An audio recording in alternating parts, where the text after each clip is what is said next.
La taifa de Badajoz, que durante 7 décadas dominó el suroeste peninsular, tuvo que tomar una difícil decisión para lograr la supervivencia de su dinastía.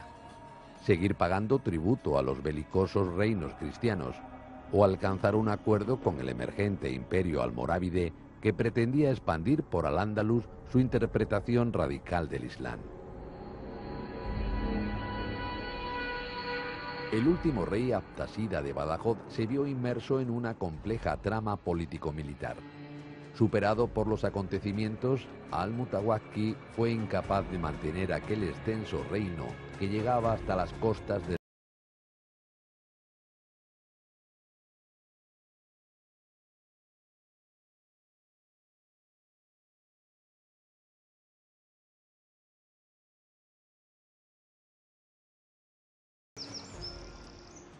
A lo largo del siglo XI, la frontera norte de la taifa pacense estuvo salpicada de enfrentamientos entre los reinos cristianos y las poblaciones musulmanas que habitaban lo que hoy sería la provincia de Cáceres.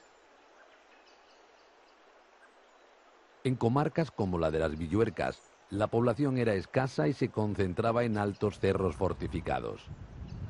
El cronista Abu al-Bakri, que nunca visitó estas tierras, escribió varios libros sobre historia y geografía, y en uno de ellos hace referencia al castillo de Lucrusán, un lugar que ya fue habitado por los romanos. Aunque no hay unanimidad sobre sus características fundamentales, se considera que sería un emplazamiento fortificado rodeado de una población que también estaría rodeado de una cerca o de una muralla y que tendría pues ciertas competencias administrativas, pero en este caso dependiendo de la cabecera de la Cora, que por lo que nos comenta al-Bakri estaría situada en Mérida.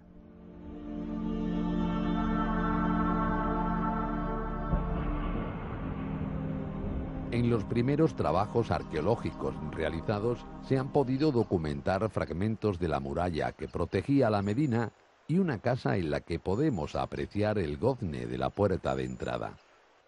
Y a través de un estrecho pasillo se da acceso a un patio central donde se ha conservado un canal de salida de aguas, y desde este patio central abierto se daría acceso a las distintas...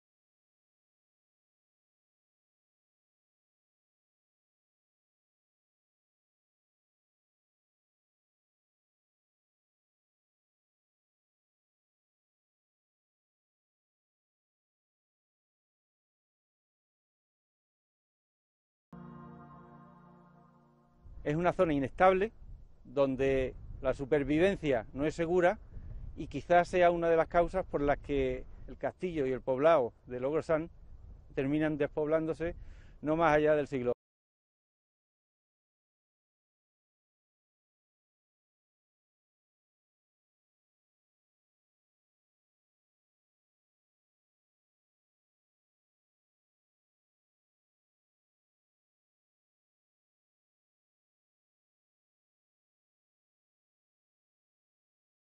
De las mezquitas de la Medina de Lucrusán.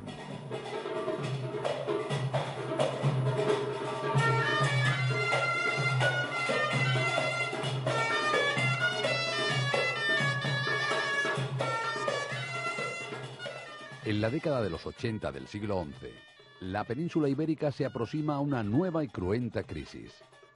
Las otrora ricas y megalómanas taifas musulmanas son ahora incapaces de hacer frente a la extorsión que durante años han practicado los reinos cristianos del norte.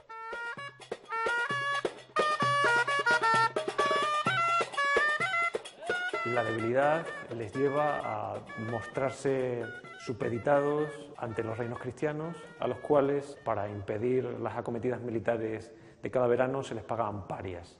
Las parias eran un modo de impuesto que se les pagaba a castellanos, a leoneses, a portugueses, a aragoneses, para que no invadieran, saquearan y hostigaran el territorio de los distintos reinos musulmanes. Al norte de África se hace cada vez más patente la presión religiosa que ejerce la dinastía almorávide. En pocos años ha conseguido dominar un amplio territorio y amenaza con extender su poder a la península. pero estos pobres hombres que les toca vivir la última generación de los taifas tienen que elegir entre lo malo y lo peor y no ven la manera de salir del atolladero. Y entonces se alían con el diablo con tal de sobrevivir. Lo que pasa es que el diablo al final se los come a todos.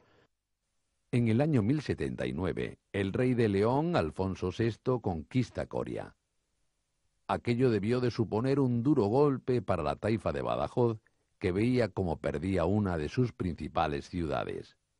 Acuciados por la presión que ejercen los cristianos en las fronteras, y ante el peligro de acabar siendo invadidas por los leoneses o castellanos, las taifas acuerdan solicitar ayuda militar a los almorávides del norte de Marruecos.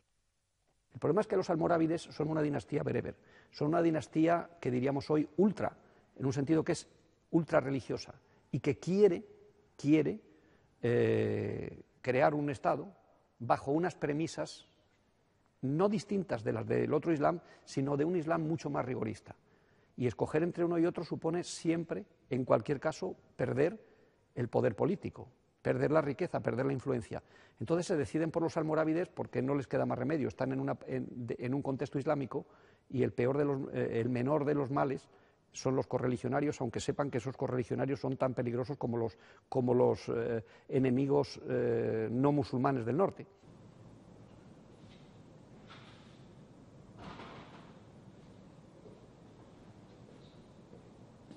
Aquel pacto entre musulmanes peninsulares y norteafricanos almorávides dará como resultado el mayor enfrentamiento militar que conociera el siglo XI, la Batalla de Sagrajas.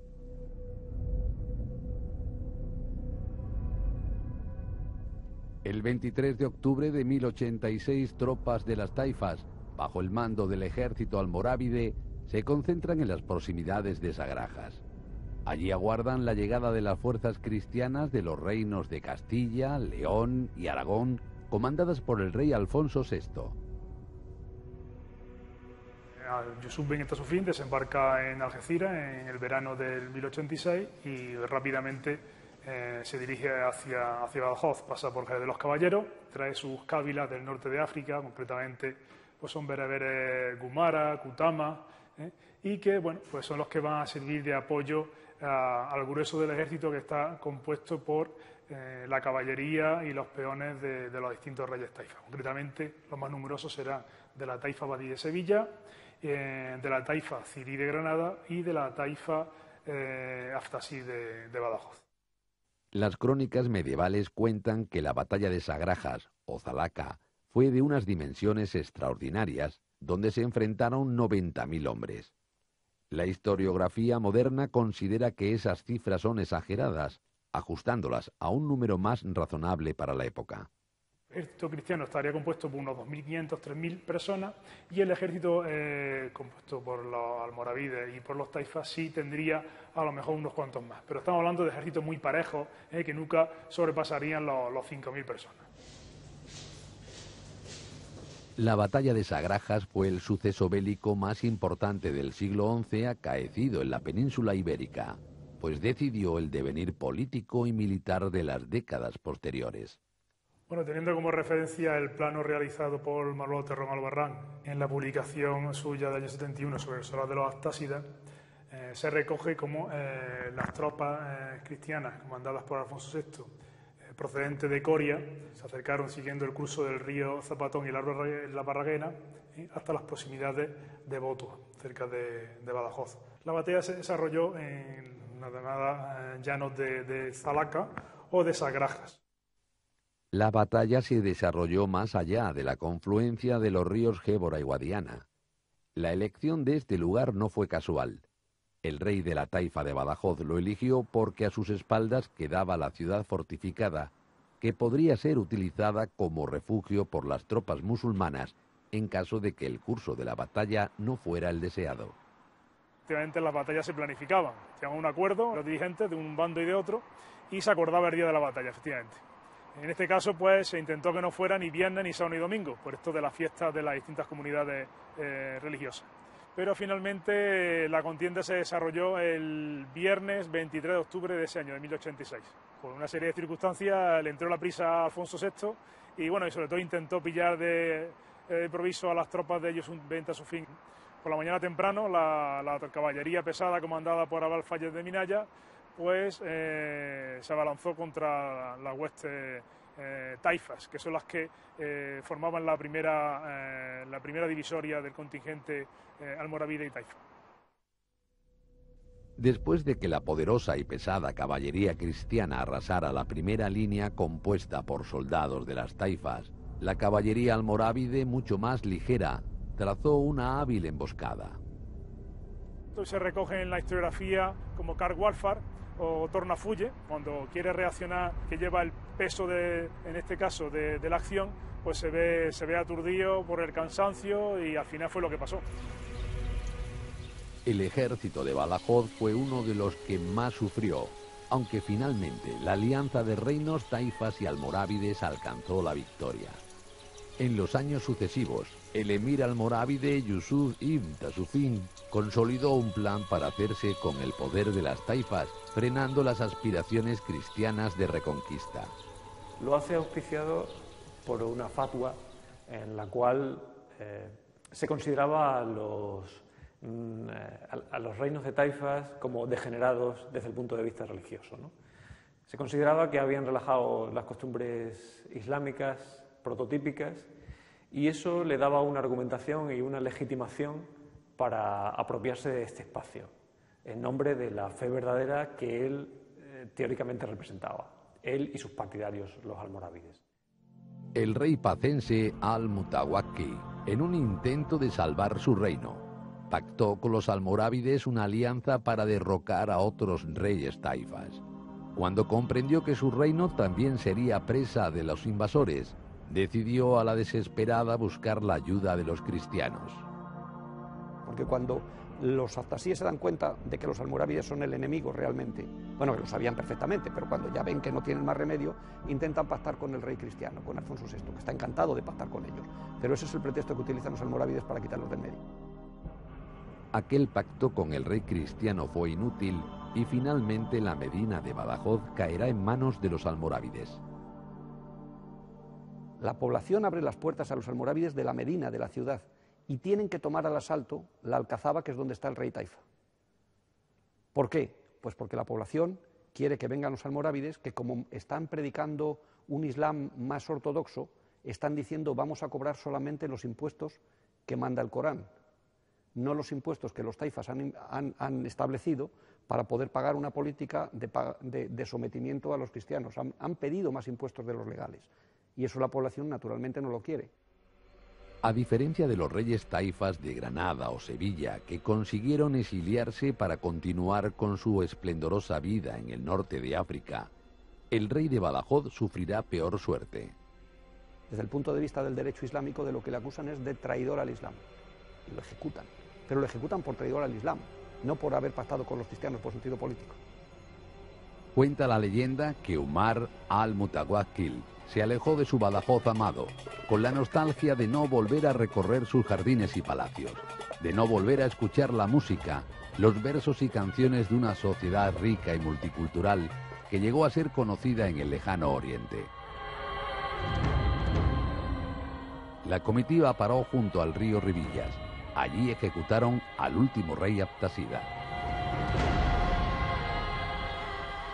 Entonces él pide que ejecuten antes a sus hijos, antes que a él, para que con el sufrimiento que le va a provocar la muerte de sus hijos, Dios le tenga en cuenta ese sufrimiento a la hora de recibirlo en el paraíso. Pero eso no es más que una novela. Seguramente los ejecutaron de una forma brutal, si no en el mismo Badajoz, inmediatamente después, y todo lo demás es literatura.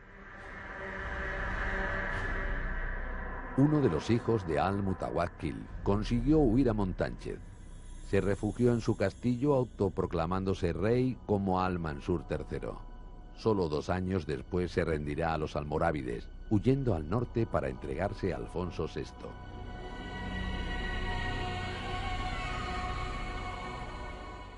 Tras la muerte del Cid en Valencia y la conquista de las Islas Baleares, el imperio almorávide alcanza su mayor expansión territorial. Desde Granada gobernarán al-Ándalus, dependiente de la capital del imperio que estaba en Marrakech. se impone una interpretación del Islam mucho más rigurosa y se promulgan varias fatuas que perjudican a judíos y cristianos, conocidos estos como mozárabes, que son presionados para su conversión al Islam. Probablemente el siglo XI es el último momento en el que hubo pobladores mozárabes en el espacio actual extremeño, fruto de la tensión social y política con los nuevos pobladores. Si en época de las primeras taifas la relación con el poder y con la población preeminente, la musulmana, sería una relación mucho más cotidiana, donde la convivencia sería más cómoda, por así decirlo, con la llegada de los almorávides, ese mundo que tampoco fue nunca idílico dejó de existir, ¿no? Se producen migraciones y conversiones forzosas al Islam.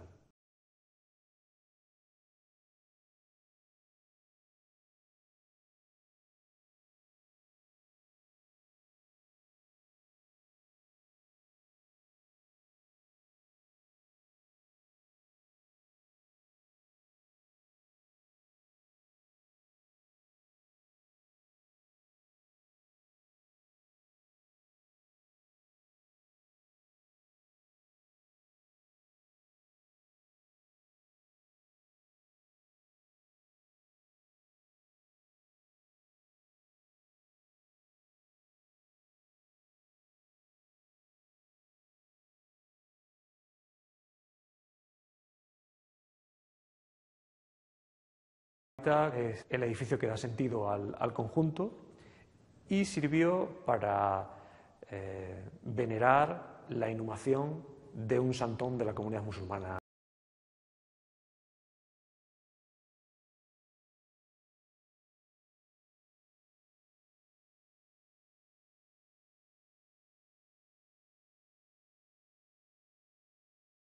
Conseguimos un espacio octogonal gracias a las trompas de arista, y sobre esas trompas y sobre esa cornisa que vuela se construyó una bóveda esquifada que pretende ser la representación del hemisferio celeste, ¿no? En el edificio se aunan la tierra con la planta cuadrada y el cielo con la hemisférica.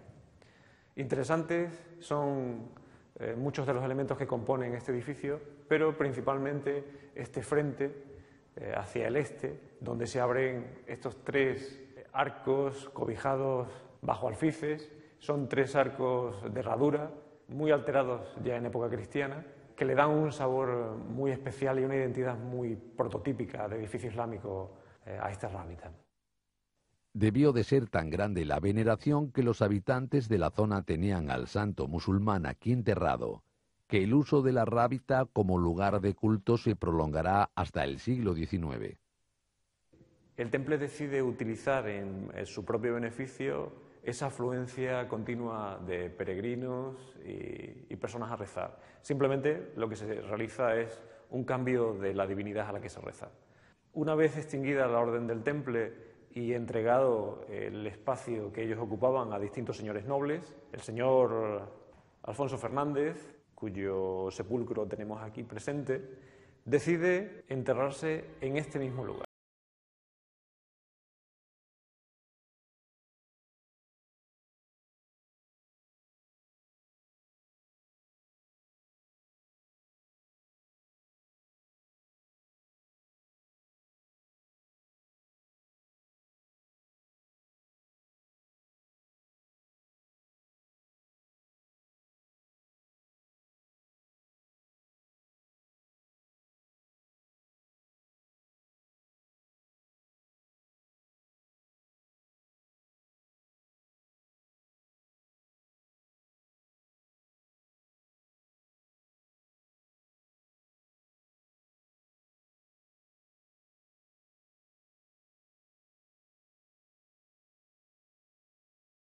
Ser una fundación ex novo, es decir, aquí no estamos sobre una aglomeración antigua que ya tiene su estabilidad desde hace siglos, su tradición. Estamos en una zona donde Albalat antes no existía.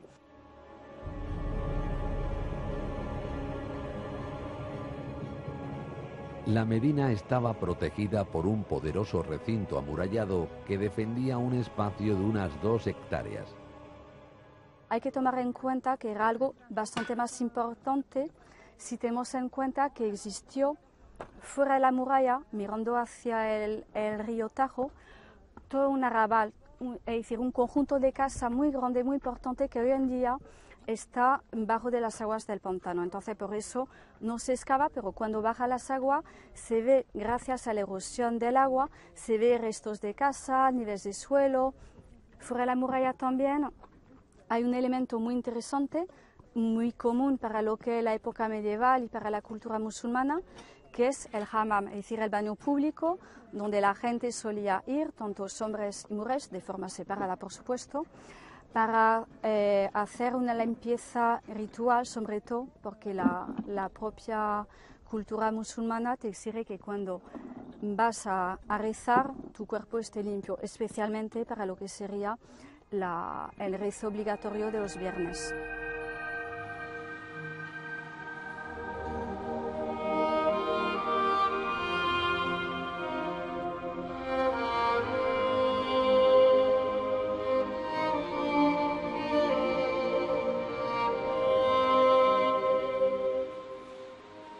Los baños públicos existían en zonas rurales y urbanas, presentando una estructura heredada de los baños romanos, con varias salas con piscinas de agua fría, tibia y caliente. Y funcionaban no solo como espacios para la higiene, sino también para la convivencia.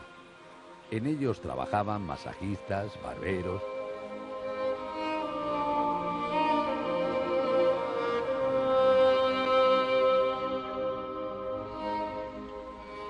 Con la Reconquista muchos de estos baños se cerraron, al pensar los nuevos gobernadores cristianos que estos lugares eran propicios para la conspiración, así como para la práctica de relaciones homosexuales.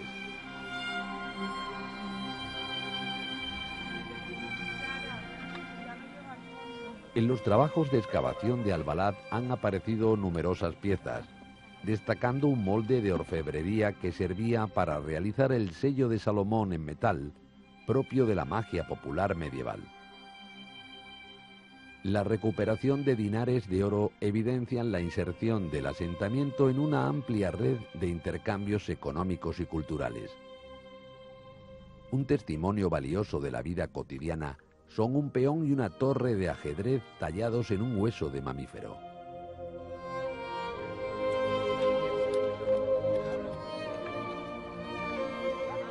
El entramado urbanístico de la ciudad estaba formado por calles que en algunos puntos disponían de alcantarillado y pozos negros, completándose la ciudad con edificios como la mezquita y otros espacios públicos.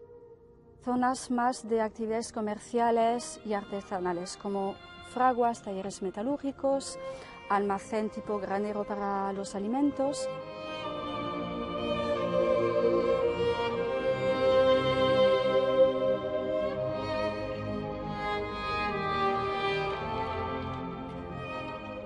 En la primera mitad del siglo XII se empieza a documentar en la península un cambio en las estructuras y distribución habitacional de las viviendas. Venimos de espacios en los que eran grandes espacios en los que se realizaban todas las actividades a tener perfectamente diversificadas cada una de las actividades. Esta calle discurre en su eje norte-sur y lo que encontraríamos que da acceso a la calle es el vestíbulo o el zaguán de entrada de una casa islámica. Encontramos aquí toda una zona sobrelevada que sería para evitar que cuando hubiesen lluvias esas aguas sucias que discurrirían por la calle no entrasen al interior de la casa. Nada más entrar, desde aquí lo que se evidencia es una entrada en codo y en un doble codo. ¿Esto de qué nos habla? Nos habla de la privacidad, nos habla de la imposibilidad de ver desde el exterior lo que hay en el interior. Desde el zaguán de la entrada accedemos al patio de la casa islámica. Este patio, como se puede ver, está perfectamente enlosado y representa uno de los elementos más importantes dentro de la casa.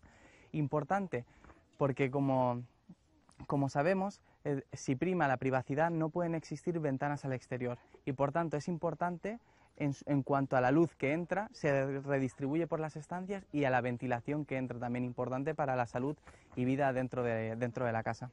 tenemos que entender que el espacio de vida, es decir, donde se habitaría, no sería como tenemos nosotros, en casas, en mesas, sillas y demás, sino lo que tendríamos es toda una vida a ras del suelo, con sus alfombras, sus esterillas y todos estos elementos. Tenemos un pozo fuera, destinado en este caso para las aguas sucias, y dentro de la casa tendríamos este aljibe de agua bastante grande en el que se acumularía el agua de lluvia para la vida diaria de la casa, tanto el cocinado como el lavado y todo lo que fuese necesario. Y ya llegando casi al final de nuestro recorrido, encontraríamos esta entrada que precedería al gran salón, ese espacio íntimo, ese espacio de dormitorio, ese espacio tan importante dentro de todo el conjunto que hemos hablado de la privacidad, en el que encontraríamos todo este derrumbe de ladrillos que se correspondería a una entrada hecha en arcos, formando todo un arco que nos habla de la importancia de esta casa, porque es el único sitio en el que se han localizado este tipo de jambas y este tipo de dintel. Ici, on a donc cette partie qui n'est pas très bien conservée, donc on cherchait un petit peu à savoir les relations. La Medina de Albalat estuvo política y socialmente muy ligada a la ciudad musulmana más importante de la zona, Coria.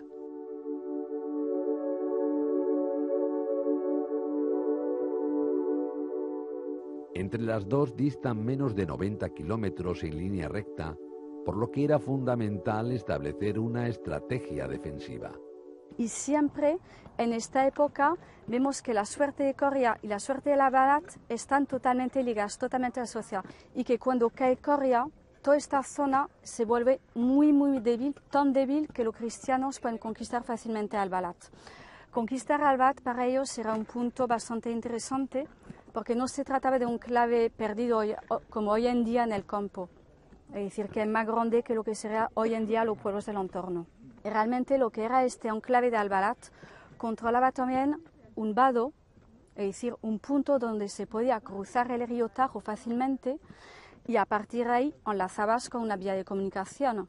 Es decir, que Albalat estaba en un punto realmente estratégico y cuando lo tomas, te interesa tomarlo porque entonces ya tienes un acceso mucho más fácil a todo lo que está detrás del puerto de Miravete. En el año 1142, y tras un segundo asedio, Alfonso VII de León tomará Coria definitivamente y con la ciudad toda su área de influencia entre el sistema central y el río Tajo. Poco después de la reconquista, Coria recuperará paulatinamente su viejo esplendor. Sin embargo, Albalat desaparecerá de la historia para siempre. Posiblemente porque perdió su valor estratégico cuando la frontera se